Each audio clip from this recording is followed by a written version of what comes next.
Olá, eu sou o Everaldo Porto Cunha, diretor de comunicações da Associação Paulista de Medicina, e este é mais um episódio do APM Cast.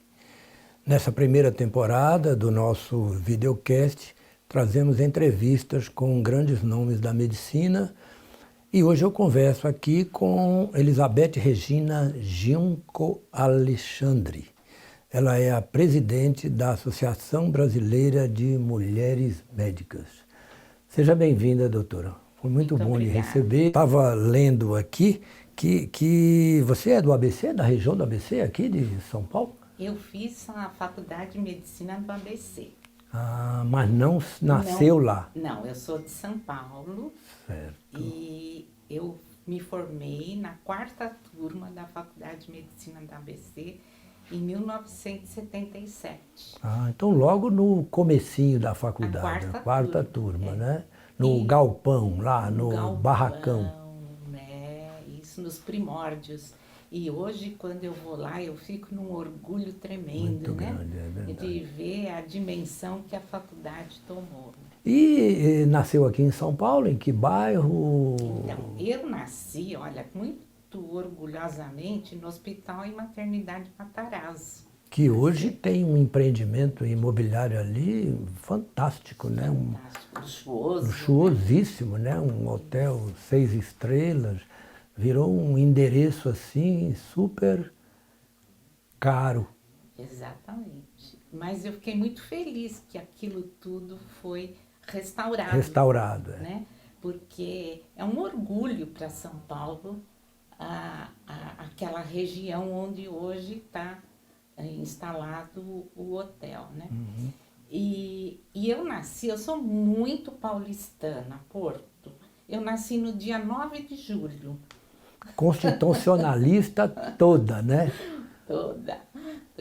E eu tenho muito orgulho de ser tão paulistana, né, quanto eu sou.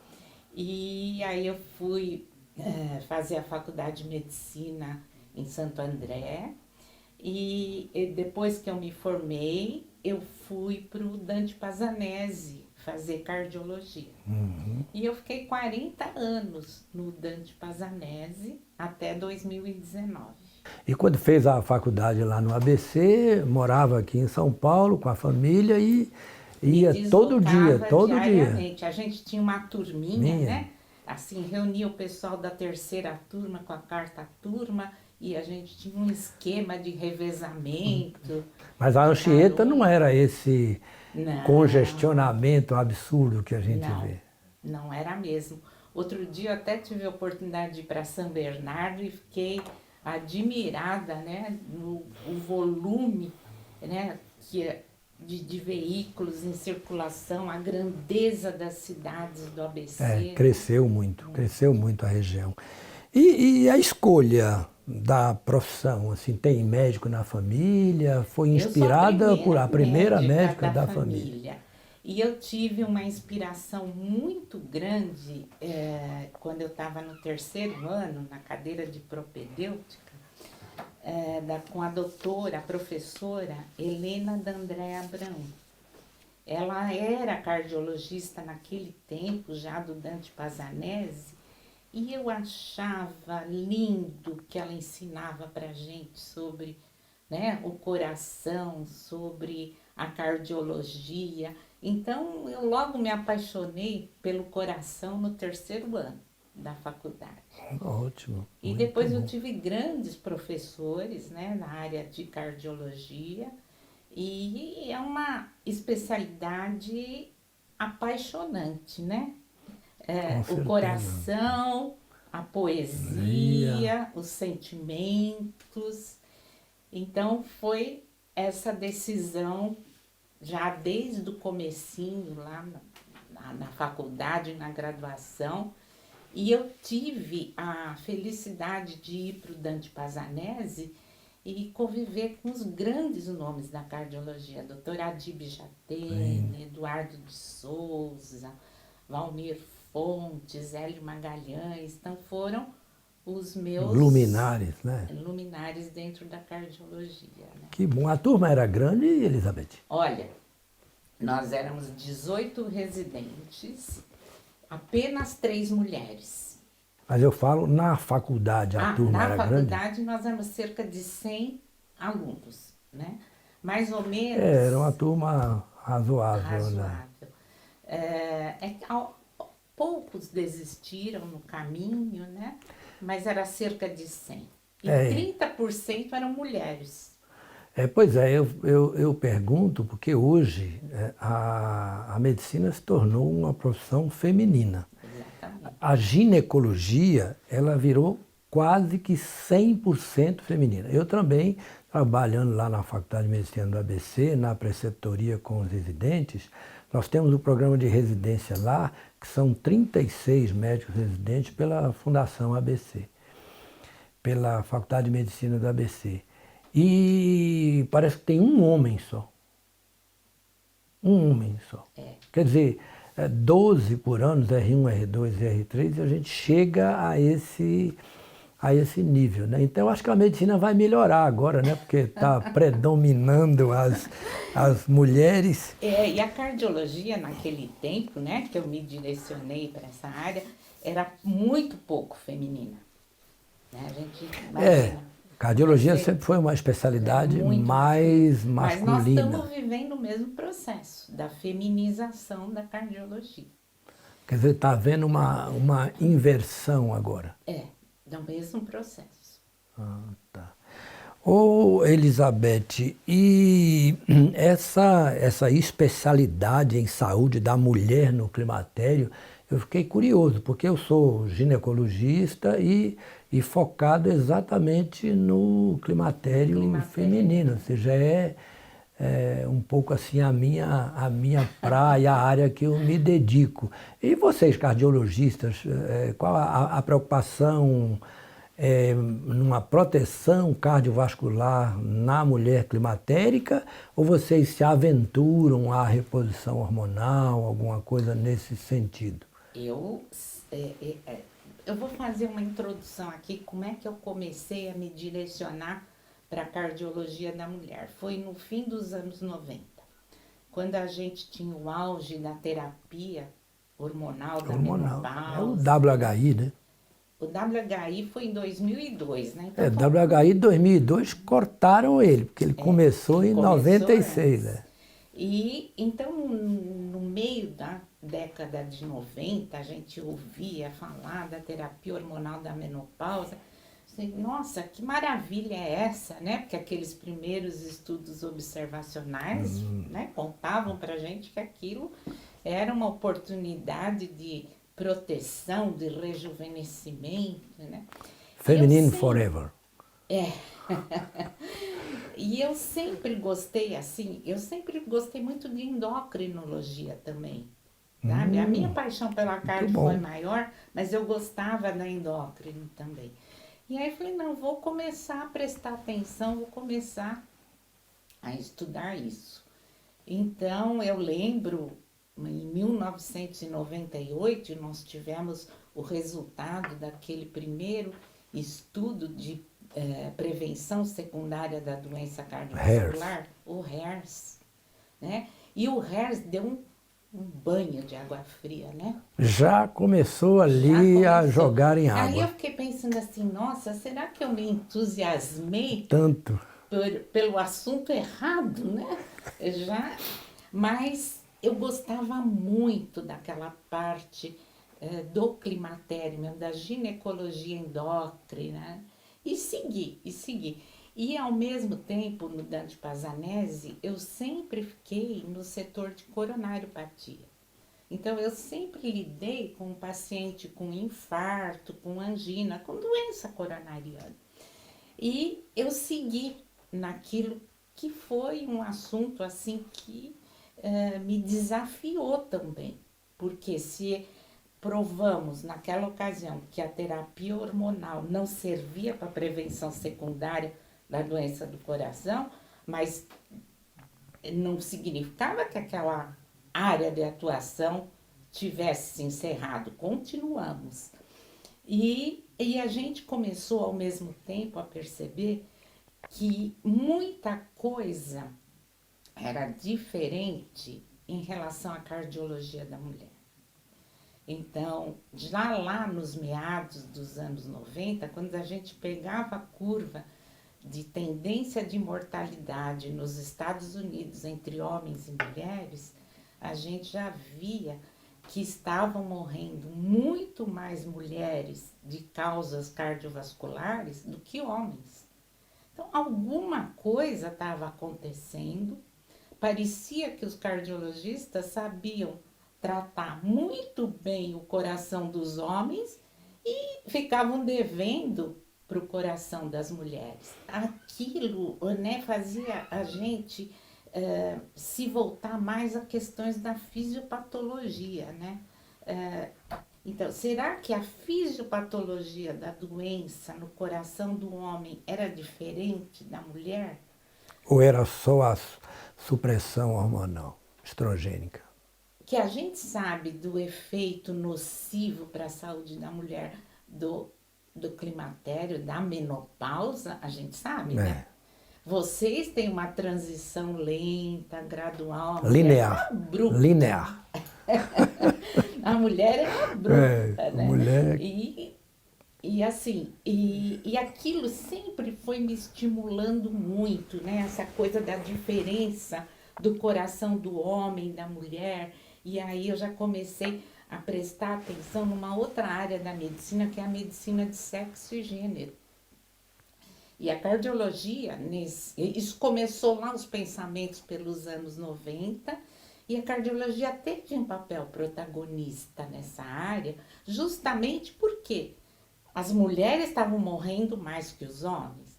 E não havia essa consciência, não é, Porto? Porque se a gente perguntasse para as mulheres do que você tem medo de morrer, câncer de mama. Hoje elas falam câncer de mama. Embora no mundo todo a primeira causa de morte... Cardiovascular, 57. A doença cardiovascular, a doença isquêmica do coração, né? E, então, a gente começou a desvendar outros caminhos dentro da cardiologia, deixamos a terapia hormonal de lado. Descansando. O Hers falou que para prevenção secundária... Não dá. Não dava. O WHI falou que para prevenção primária também não dava.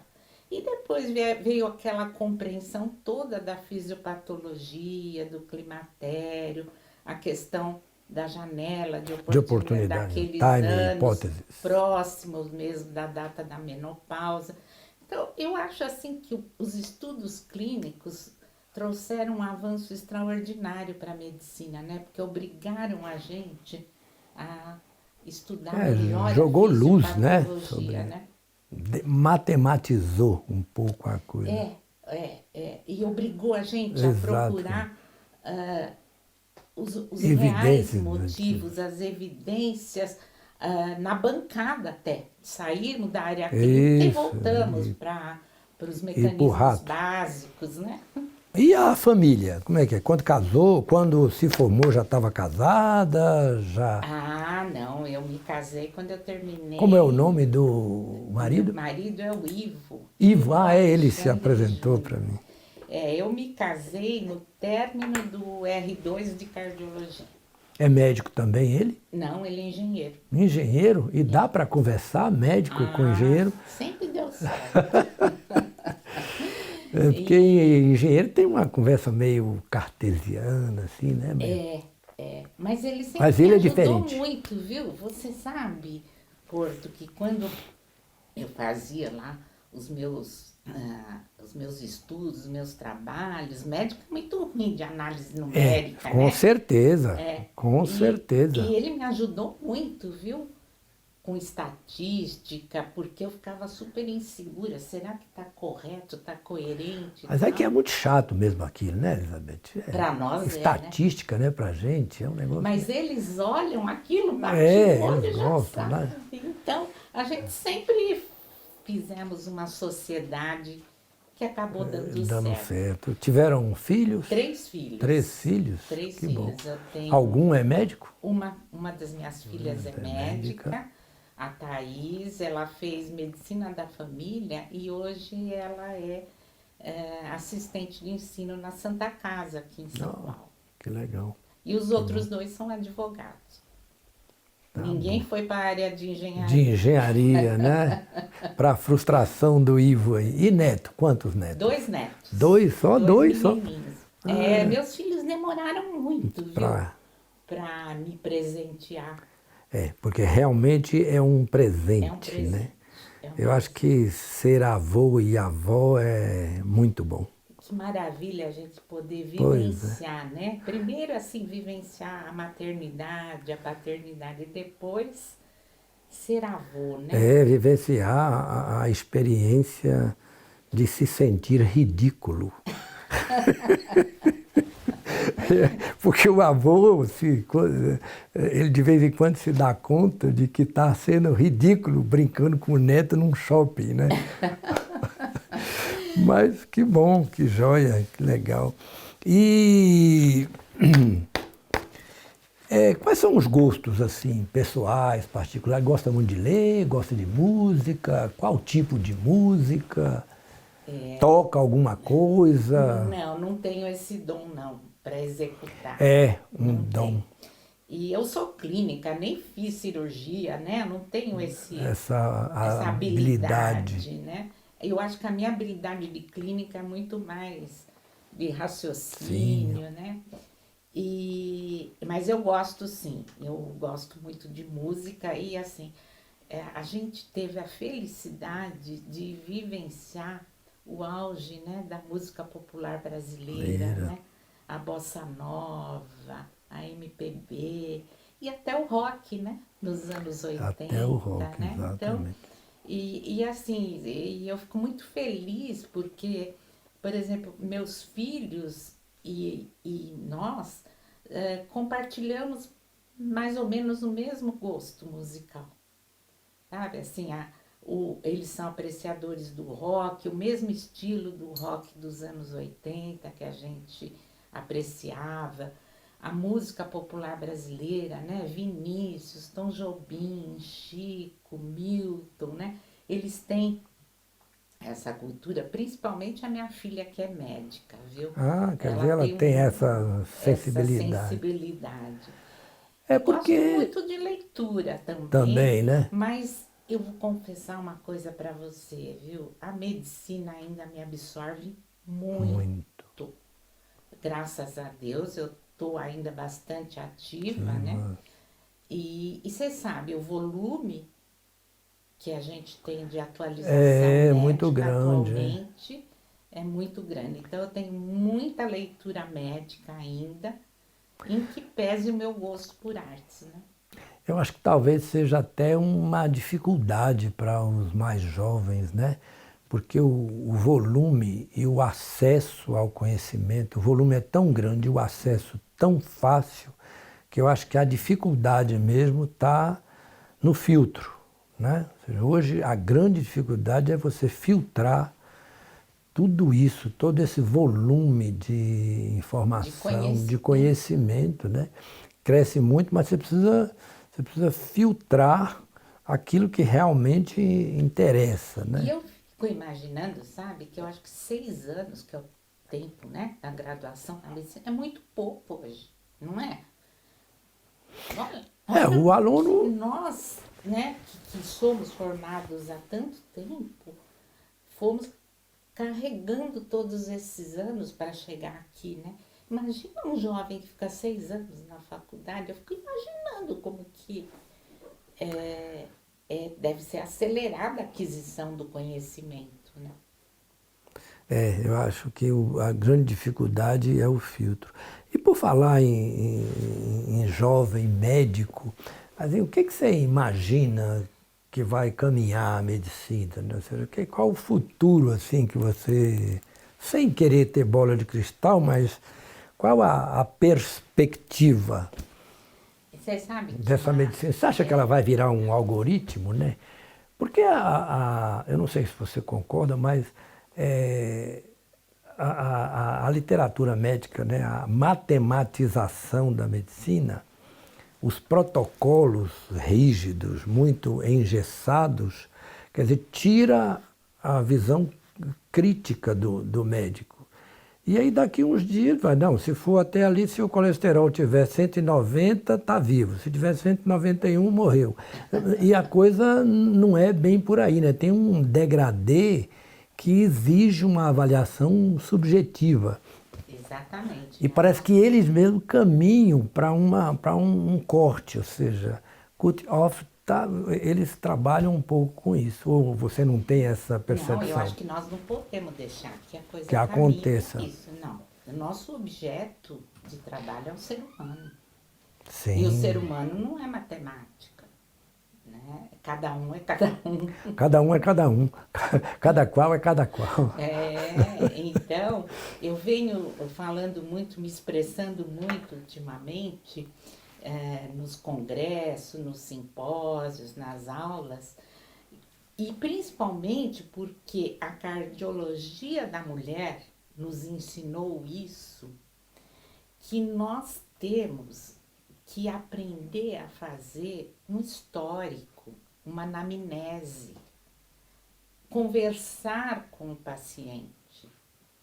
Não é possível você fazer um diagnóstico se você não tirou uma história clínica do paciente. E viagem? Gosta de viajar? Gosto Tem muito. preferência por algum lugar, algum país? Prefere praia, montanha, inverno, verão? Eu gosto Velho muito. mundo, novo mundo? Eu gosto muito de fazer viagens. Eu sou muito curiosa, viu, Porto? Sei. Eu tenho uma curiosidade muito grande. E Aí gosta de dar um cunho cultural nas Sempre. viagens muito grande. Sempre Eu acho que é assim, uma pena, né? Durante a pandemia nós perdemos 2 anos dessas experiências. Eu não fiz aniversário, eu parei no 70. Mas eu tenho, assim, a minha preferência, eu gosto muito da Europa, né? Eu acho que a nossa aquisição de conhecimento, de cultura é muito grande quando a gente faz um passeio pela Europa. Mas eu também gosto de praia, também gosto de montanha. Gosta de neve. Nem né? tanto, né? Aquele negócio meio monótono, mas induz à reflexão. É verdade, é verdade. Elizabeth, vamos voltar aqui para a sociedade aí de mulheres, a associação, aliás, brasileira de mulheres médicas.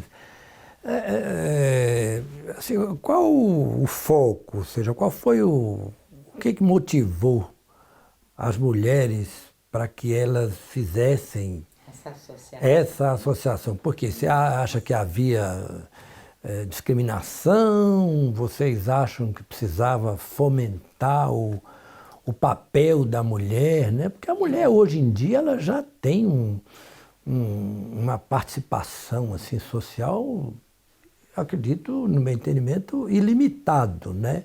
É lógico que existe. Área, né? Em qualquer área, não em todas as classes. A gente vê que algumas têm mais acesso. Mas eu sei, o que motivou a história? Conta pra gente a história da associação. A Associação Brasileira de Mulheres Médicas, ela foi fundada no Rio de Janeiro em 1960. E ela sempre esteve afiliada à Associação Mundial de Mulheres Médicas. Tem uma paulista também, a Paulista de Mulheres Médicas, temos, né? a regional, né? A seccional São Paulo. Ah, certo, seccional São Paulo. Isso. E assim, a gente, em 1919, nos Estados Unidos, foi fundada a Internacional de Mulheres Médicas. Porque as mulheres haviam passado pela Primeira Guerra e as médicas foram assim, trabalhar mais como enfermeiras do que como médicas. Elas detinham conhecimentos médicos, mas não foram aproveitadas como médicas. Então elas perceberam que a gente precisava se juntar, se associar para ter alguma força. E a Internacional de Mulheres Médicas, ela é muito grande, ela está presente em inúmeros países e uma coisa que nos dá muito orgulho, né? Tem um assento na ONU também. Então, nós temos correspondência sempre, né, com a direção da Internacional. E uma área que vem se destacando muito já há alguns anos na Internacional é o estudo das diferenças de sexo e gênero. Porque sempre o modelo a ser estudado na medicina foi o homem. Um homem. E a mulher sempre ficou relegada a um segundo plano. Até eu comento sempre, né, que a sua especialidade, a gineco-obstetrícia, ela sempre foi muito importante porque a função primeira da mulher era ser mãe. Né? Ela não saía de dentro da casa, ela era esposa e mãe. Então, por isso, o desenvolvimento da ginecologia obstetrícia. E parecia que todas as outras áreas da medicina, cardiologia, endocrinologia, nefrologia, homens e mulheres eram iguais. E só lá nos anos 90 que nós viemos perceber que haviam muitas diferenças entre homens e mulheres em todas as outras áreas médicas, não só em relação a órgãos reprodutivos ou hormônios sexuais. E esse foi o foco a ser desenvolvido pela Associação Internacional de Mulheres Médicas. E nós aqui no Brasil estamos desenvolvendo muito esse trabalho. Em 2018, foi deferida uma lei estadual para o ensino das diferenças entre homens e mulheres na disciplina médica. Nós temos uma lei estadual. Todo o desenvolvimento desse político, né, para a gente chegar a ter essa lei estadual, nós devemos a Marilene Mello, que é uma pessoa que sempre esteve ligada aqui à APM, que foi presidente durante 3 gestões da ABMM, das Mulheres Médicas, que pertence à Academia de Medicina do Estado de São Paulo. E ela, visionária, né, ela falou, nós precisamos lutar por uma lei de ensino. E em 2018 nós tivemos essa lei aqui no estado de São Paulo. E algumas faculdades já foi implantada essa disciplina, como a Unifesp, a Santa Casa, e agora a gente vem trabalhando mais com a medicina na USP. Então eles já têm uma estrutura básica e a gente vem acompanhando a implantação desse ensino das diferenças em todas as áreas médicas. Eu acho que realmente é uma coisa fundamental, né? Eu queria que você desse um conselho, né? Eu acho que a gente já está numa fase da vida que nos permite, conselho também, mas pelo menos sinalizar, dar uma mensagem. Que mensagem você daria para esse pessoal, essa moçada e essa rapaziada que está começando aí a carreira, a né? carreira? Eu acho que primeiro assim, é você fazer a coisa com paixão, sabe? Eu acho que tudo bem, né? A gente precisa ganhar pagar dinheiro, o boleto, pagar a conta, pagar convênio, pagar o carro, né? Condomínio. O condomínio, tudo, né? Mas você tem que trabalhar com o que você gosta. Senão fica impossível, né? Fica uma coisa muito dura, muito árdua, né? Então, tente aliar as duas coisas, né? Fazer a coisa com paixão, porque quando você faz apaixonadamente, a sua probabilidade de êxito é muito maior. Né? Você se diferencia, se destaca, porque você realmente tem paixão pelo assunto. Né? E eu acho que o conselho principal para as novas gerações é isso, sabe? Você, lógico, você tem que ser bem sucedido na carreira do ponto de vista econômico, não é justo que você não venha a ter os seus proventos que façam justiça ao seu trabalho, mas também tem que trabalhar com paixão. Que bom. Muito obrigado, Elizabeth. Foi um prazer enorme estar aqui hoje. Igualmente, foi muito bom.